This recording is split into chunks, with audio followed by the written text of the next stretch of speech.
আপনি খাবারের ক্ষেত্রে অপচয় করবেন না, পানীয়র ক্ষেত্রে অপচয় করবেন না। আমরা অনেক সময় আমাদের মুসল্লিদেরকে সতর্ক করে বলি, ভাই আপনি ওযু করছেন ঠিক আছে, কিন্তু যে পানির ট্যাপটা ছেড়ে দিয়েছেন, কিছু কিছু অঙ্গ আছে যেগুলোতে আপনাকে মাথা মাসাই করতে হচ্ছে, আলাদা করে হাত ভালো করে মালিশ করে দিতে হচ্ছে। এমত অবস্থায় যদি আপনার ট্যাপটা চালু থাকে, পানি গড়িয়ে চলে যাবে, পানি অপচয় হয়ে যাবে।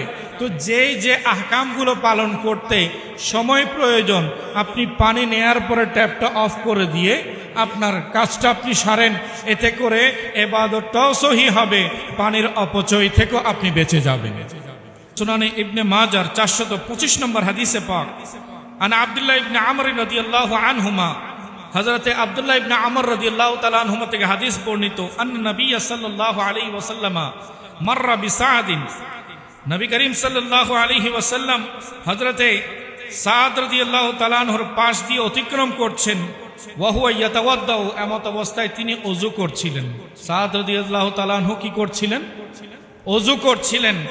আমার প্যারা রাসূল বললেন, মা হাযা সারাফ, হে সাদ এমন অপচয় করছো কেন, এটা কেমন অপচয়?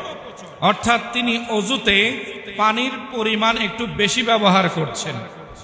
নবী করিম সাল্লাল্লাহু আলাইহি ওয়াসাল্লাম বললেন, তুমি কেন অপচয় করছো? তখন তিনি বললেন, ক্বালা আফিল উযুই সারাফুন, হুজুর ওযুর মধ্যে কি অপচয় আছে? ওযুর মধ্যে কি অপচয় আছে? এই কথা বলার পরে আমার প্যারা রাসূল বললেন, নাম, হ্যাঁ, ওয়া ইন কুনতা আলা নাহরিন জারিন, যদিও তুমি একটা প্রবাহিত নদীর পাশে নদীর পানিতে ওযু করো না কেন, সেখানে বিরাট পানির ব্যবস্থা থাকলো, তোমার প্রয়োজনের অতিরিক্ত পানি ব্যবহার করলে সেটাও অপচয় হয়ে যাবে।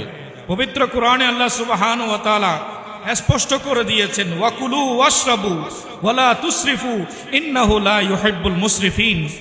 সূরা আরাফের 31 নম্বর আয়াতে পাক আল্লাহ বলছেন, তোমরা খাও পান করো, তবে অপচয় করো না, কেননা তিনি অপচয়কারীদের পছন্দ করেন না। অপর জায়গায় বলা হয়েছে, ইন্নাল মুবাজ্জিরিনা কানু ইখওয়ানা শায়াতিন, যারা অপচয়কারী তারা শয়তানের ভাই। তা আমাদের মধ্যে শয়তানকে নিজের বড় ভাই বলে পরিচয় দিতে কেউ রাজি হবেন? আল্লাহ বলেছেন, যারা অপচয় করে তাদের সাথে ভ্রাতৃত্বের বন্ধন কার সাথে? শয়তানের সাথে। আল্লাহ তাআলা আমাদের সবাইকে হেফাজত করুক। মূল বিষয়টা হচ্ছে, আপনি খাবারের ক্ষেত্রে অপচয় করবেন না, পানীয়র ক্ষেত্রে অপচয় করবেন না। আমরা অনেক সময় আমাদের মুসল্লিদেরকে সতর্ক করে বলি, ভাই আপনি ওযু করছেন ঠিক আছে, কিন্তু যে পানির ট্যাপটা ছেড়ে দিয়েছেন, কিছু কিছু অঙ্গ আছে যেগুলোতে আপনাকে মাথা মাসাই করতে হচ্ছে, আলাদা করে হাত ভালো করে মালিশ করে দিতে হচ্ছে। এমত অবস্থায় যদি আপনার ট্যাপটা চালু থাকে, পানি গড়িয়ে চলে যাবে, পানি অপচয় হয়ে যাবে।